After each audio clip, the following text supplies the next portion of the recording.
Good day, magandang araw po sa lahat. Mabilisang video lang to, siguro reaction lang.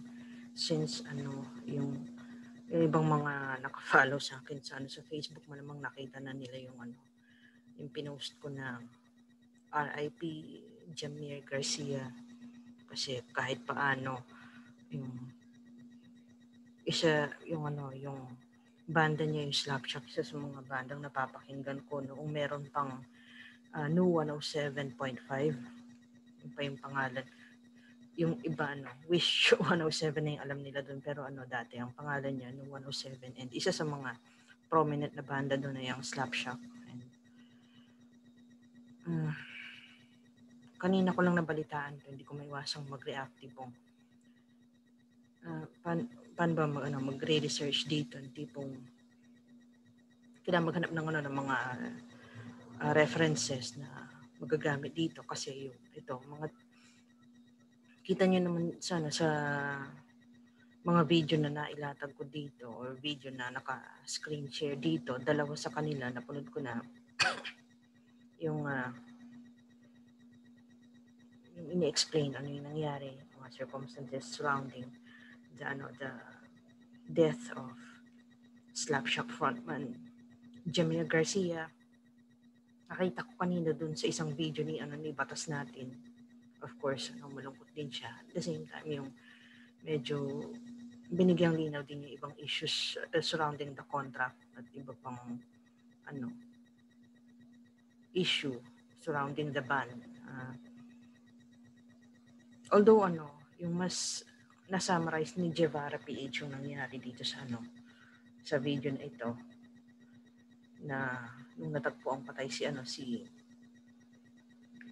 Jamir Garcia, and kumalat din yung video nung live-in partner niya na nagsalita na nakapagsalita siya dahil wala nang pipigil sa kanya supposedly. And I recommend na ito yung version na panoorin, since although hindi siya nabanggit ng pangalan, kung napanood yung magkasunod itong dalawang video ito at saka ito, medyo makaka-idea kayo anong sama ng loob yung pinagbabatayan ni Ma'am. And gagawin natin ng reaction video dito, since let's give credit where credit is due. Saka may subtitle, since kumalat yung video, yung ang dami nag-re-upload pero mahina yung audio na, pero yung kay Guevara PH lang yung may subtitles para alam natin lahat yung saloobin niya. So ito, play natin.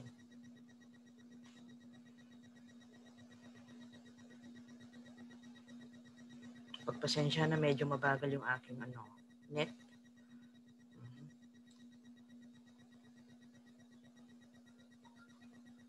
Baka skip ko dun sa part na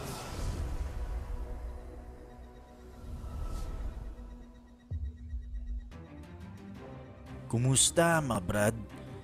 Nagsalita na ang ka-live-in partner ni Jamir Garcia na si Jaya. Loading pa more.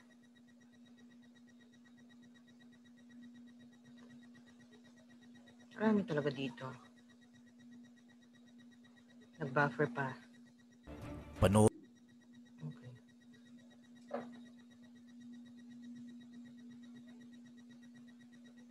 natin ang pagbubulgar niya at kung ano ang tunay na dahilan kung bakit nagawa yun ni Jamir sa kanyang sarili. Kung bago ka lang sa aking channel, huwag kalimutang i-click ang subscribe button at notification bell para updated ka sa mga kwento at trivia na gaya nito. Let's go!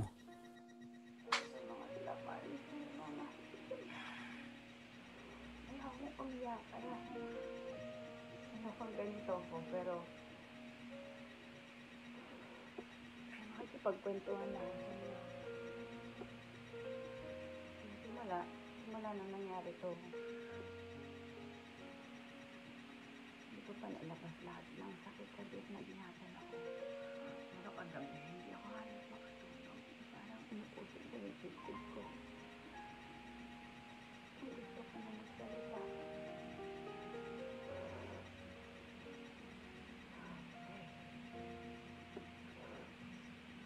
Alam ko, simula, alam ko hindi gusto ni Jamil kung ginagawa ko sa ngayon, pero wala na siya. Nandito ako ngayon sa harap niyo. Nagsasalita ako.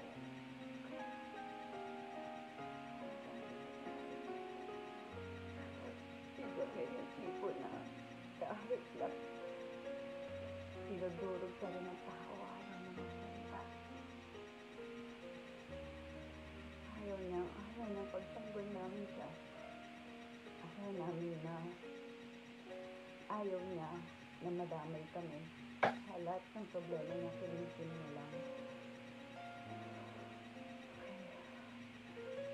Kailangan natin ulitin. Sandali ah. Gusto ko lang mag-live. Gusto ko na magsalita.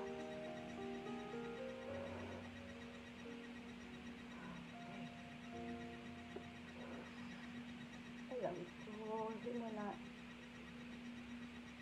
alam ko hindi gusto ni Jamil kung ginagawa ko sa ngayon, pero wala na siya. Nandito ako ngayon sa harap niyo. Nagsasalita ako.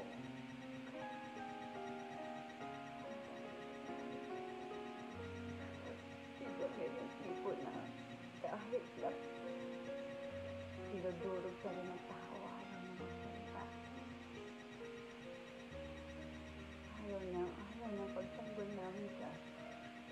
Ayaw namin na ayaw niya na madamay kami. Sa lahat ng problema niya, silisin niya lang.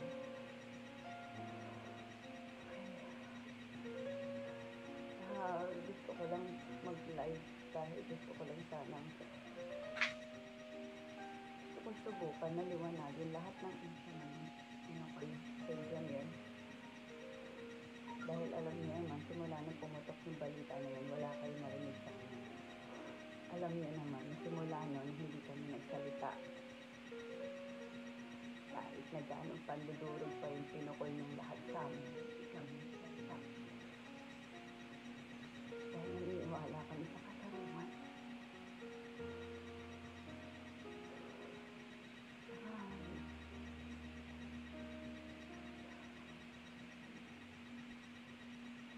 Hindi ko alam kung paano sisimulan to. Hindi ko alam paano sisimulan.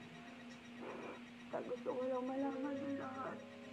Simula sa pool. Alam na kung gano'n kabait si Jamil.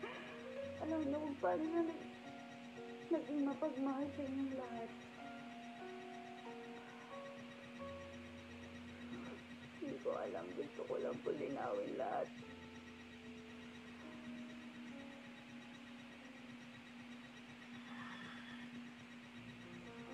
Para sa mga flat iron na naniniwala kay Jamil, maraming salamat sa inyo. Alam ko lahat kayo kilala niyo kung ano yung totoo. Alam ko kilala niyo kung ano yung totoo Jamil. Sa totoo lang nung lumabas yung balita, lahat kami nasaktan, lahat kami nahirapan, lahat kami umiyak. Pero gusto ko lang malaman niyo, simula na lumabas yung balita rin na noong unang araw pa lang, hindi na nagtalo sa kanya. Dinibdib niya lahat ng sakit sa pinukol niya sa kanya.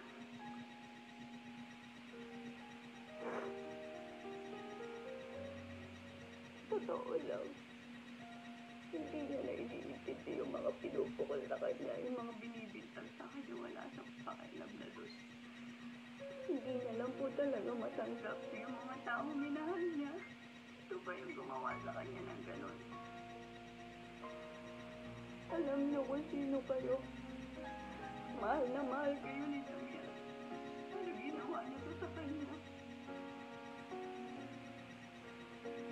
Nanahimik kami. Dahil ayaw namin yung ginagawa niyo. Dahil ayaw namin yung gusto niya na pagpiestahan at gawin fiesta sa buhay namin. Pero ano ginawa niyo? Nag-enjoy kayo. Ha? Nagpakawala kayo ng mga fake news gumawa kayo ng mga peging istorya para lang mahila niyo pababa si Jamil. Napakasama niyo. Alam niyo kung sino kayo. Hindi ko kayo babangkitin pero alam niyo na kung sino kayo. Ang hindi ko matanggap hanggang sa huling hininga ni Jamil, nagpalabas pa rin kayo ng peking news. Anong klaseng mga tao kayo? Anong klaseng mga tao? Tinuring kayong kapatid. Jamil, mahal na mahal na kayo. Pero dahil sa pera at tigil, ginawa niyo lahat sa kanya. Alam ko hindi nagugustuhan ni Jamil itong ginagawa ko. Kung meron mo kahit sa isang tao na ayaw na lagi ako naglalabas ng galit ng rant sa social media si Jamil yun. Pero wala na siya. So, wala na magtatanggol para sa kanya kundi ako na lang. Baka malilihi yung pangalan niya. Wala na po akong magagawa sa mga taong nililihan na.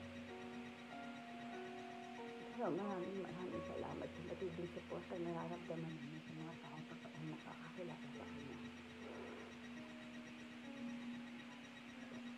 Hindi ko pwedeng ibigay yung mga detalye na nagagaw ko sa buong pangyayari nito. Pero isa lang nasasabi ko, wala kayong mga kulit. Wala kayong utang na loob. Kaya maikalitin niyo. Basta sa kapatid. Wala kayong konsensya. Pinadeserve ang ginawa niya sa kanya.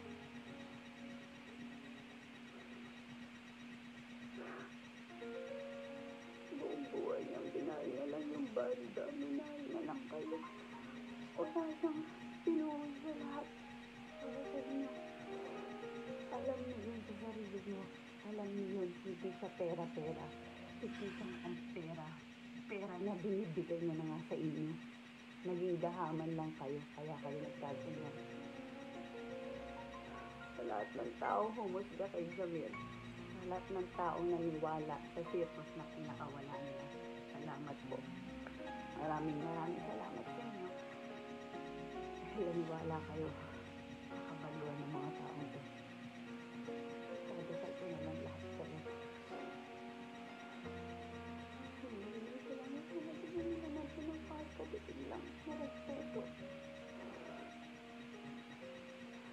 Hindi naman po biro yung ginawa ni Jamil. Para sa inyo, ang na lang. Nasa huling ano nyo lang. Sa pag-iisip nyo na anong kaluluwa na. Mahundang ka na lang kayo. Huwag niyo po ako intindihin. Kaya ko to. Nagsalita lang ako dahil ito yung matagal ko nang gustong gawin. At ayaw ni Jamil dahil iniintindi niyo pa rin kayo. Iniintindi niyo pa rin kayo kahit na napakaraming kagaguhan pinagagawa niyo sa kanya. Gusto niya pa rin kayong protektahan. Kaya sinalo niya na lang ng sinalo lahat ng pinagbababati niya. Durog na yung tao. Ay, masaya na po ba kayo?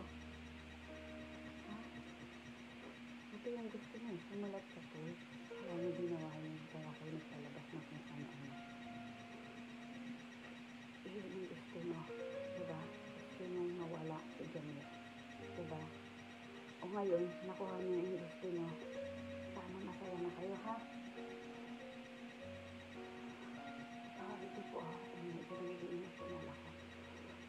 Alam ko, hindi gusto niyo Jamil to. O talagang lumaban para sa kanya.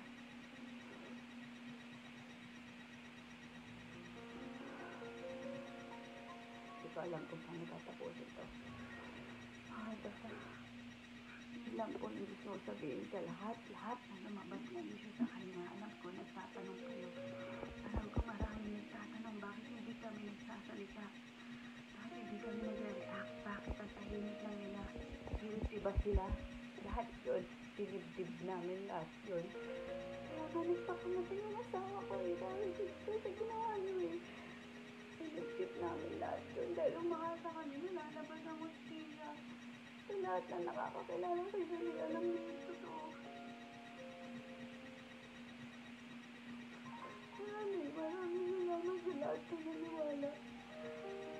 lahat ng hindi bumitaw.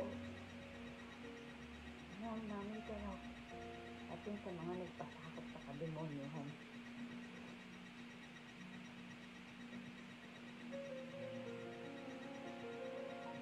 Ang banggit yung pangalan niyo, pero alam na ng mga tao hindi na kayo. God bless us. Sinuri kayong kapatid ni Jamil. Mahal na mahal kayo ni Jamil. Ang ganda ulit siningan niya. Dinibdib niya lahat na hindi na kaya saktan kayo. Hindi na kaya sumian ng pandidemonyo niya sa kanya. Hindi na kaya. Sinalo na lang lahat. Wala kayong konsensya hanggang sa huling hilingan niya. Nagpalabas ba kayo na kasinungalingan? Parang wala kayong pinagsamahan. Ibang buti ng pangalan niyo. Pero alam niyo yung dalawa. Kung sino kayo, sama niyo pang mga asawa niyo. Ha? Makonsensya kayo sa ginawa niyo sa asawa ko. Alam niyo kung gaano kabait si Jamil. Alam niyo yun. Patawarin niyo ako. Alis, patawad kung nagkaganito ko. Kasi pinigil ko lahat dahil ayaw ni Jamil na magsalita ako. Gusto niya saluhin niya lang lahat. Pero matagal na gusto ko siya ipagtanggol pero ayaw niya.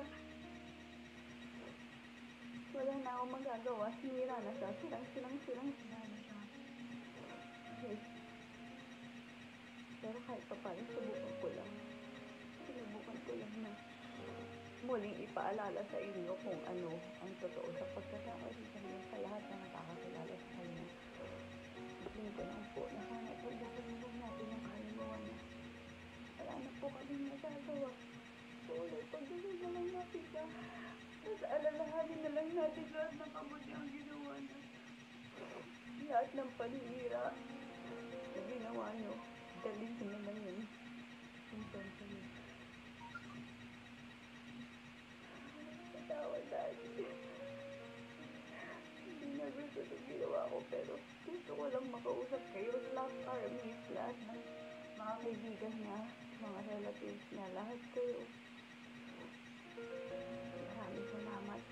Salamat po. Diyos na ang nasabihin ko. Salamat na po.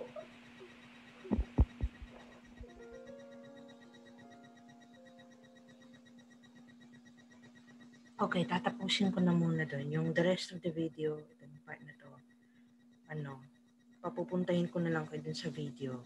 Ay, yung original video, nung video ni Javara, ilalagay ko sa description box. Puntahan niyo siya. Ay, kiramay po kami sa mga naulila ni Jamil Garcia sa Slap Army. Pagdasal po natin ang kanyang kaluluwa. Maraming salamat po.